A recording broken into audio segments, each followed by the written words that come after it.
Olá, eu sou Fabrício Amorim. Nesse vídeo eu vou apresentar para vocês uma ferramenta do QGIS para automatizar o processamento de boletins de informações cadastrais, o BIC.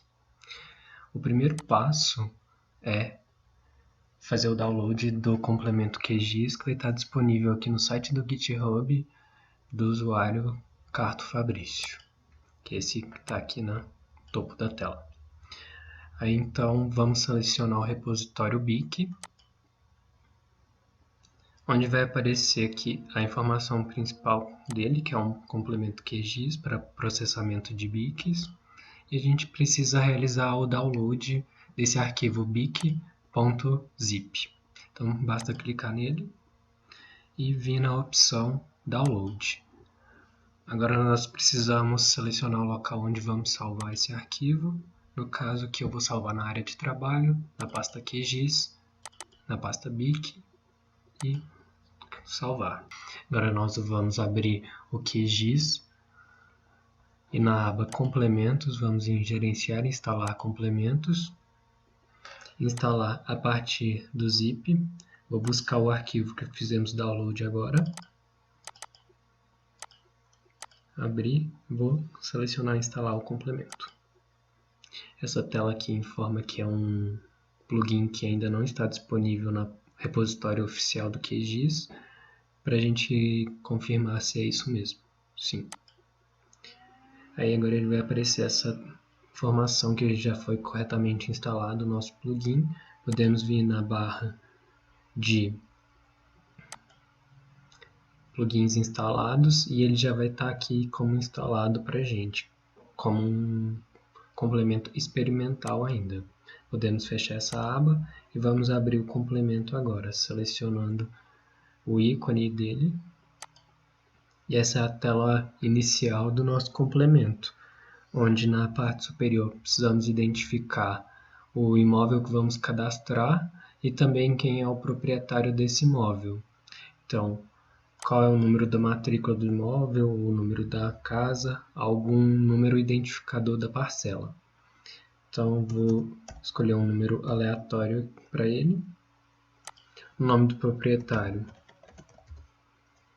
é Fabrício, o endereço vou colocar centro, porque poderia ser de qualquer cidade, só para enfatizar que aqui ainda não estamos trabalhando com coordenadas, para se fazer, no caso, a geocodificação, que seria tornar um endereço em coordenadas geográficas. O número da casa pode ser 432. Vou selecionar o diretório de saída ou a pasta onde eu queira que os meus arquivos sejam salvos. Então, na área de trabalho, QGIS, BIC, quero que salve aqui dentro da pasta BIC. Agora nós vamos descrever quais são as informações da nossa parcela. Então, temos as opções para completar com informações de lote, do logradouro, quais são os serviços no lote, os dados censitários, os dados, as características da edificação, as dimensões do imóvel e se faz parte de algum programa social. Então, informações de lote, ocupação. Eu vou colocar que ele não é construído ainda, está na esquina, ele é regular, limite da testada é uma cerca simples, topografia plana. Em serviços no logradouro, vou completar quais são os serviços que possuem para um imóvel. Vou colocar que não tem água, não tem esgoto e não tem energia elétrica. Aliás, tem energia elétrica sim, possui energia pública, iluminação pública, galerias pluviais sim, telefone fixo não, passeio sim, coleta seletiva sim. Serviços do lote são basicamente as mesmas informações que eu tenho em serviço do logradouro, mas em alguns casos é necessário se ter essa distinção entre o que seria dentro da parcela um logradouro, como por exemplo uma construção, um edifício, e também o que seria o lote, que aí estamos falando sobre a área útil ali daquele terreno. Os dados censitários de quem mora na residência ou no local, né? Não tem ninguém morando nesse logrador ainda. Educação não tem ainda também. Só dados socioeconômicos não é o caso. E os dados de saúde também não é o caso ainda. As características da edificação vai ser comercial, posição vai ser única, pavimentos nenhum ainda, conservação regular, estrutura madeira, piso, contrapiso, laje sem cobertura. Em dimensões, a área do terreno vai ser 360 metros quadrados, com uma área construída de 0 ainda. Áreas das dependências, 0 também testada, vai ser 16 e profundidade, no caso para inteirar os 360 metros quadrados. Vão ser 22,5 metros. E se faz parte de algum programa social? Não, não e não.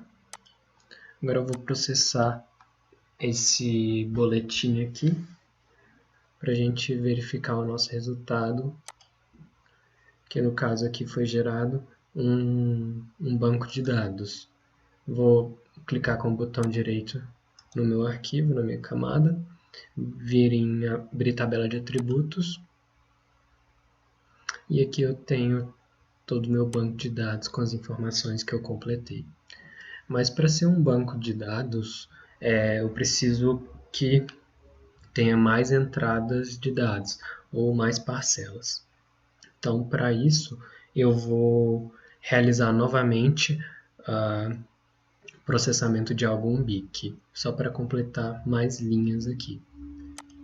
Então, eu vou abrir aqui de novo meu plugin e vou só mudar o identificador do lote. Vai ser o 5600 e número 00, com os mesmos dados que eu tinha completado antes. E lembrando que eu preciso salvar sempre na mesma pasta para que se sobreponha o banco de dados que eu estou criando. Vou clicar em OK, gerou o segundo arquivo aqui. Vou fazer isso novamente, só mudar o número do identificador. OK. Então vou abrir a tabela de atributos do último arquivo que foi gerado e verificar que eu tenho 3 já feições identificadas aqui, ou 3 parcelas, já compondo o início de um banco de dados. Só para finalizar, vou mostrar na nossa pasta quais os arquivos que foram gerados. Então esse aqui foi o arquivo que a gente fez o download no GitHub. Aqui é um boletim ou um relatório de uma das parcelas. E também temos o arquivo CSV, que pode ser aberto, por exemplo, no Excel. Quando ele é aberto aqui no Excel, ele vem com um arquivo de uma única coluna. Então, se eu selecionar as outras colunas aqui, não aparecem os meus dados. Então, para isso, eu preciso codificar aqui os meus dados.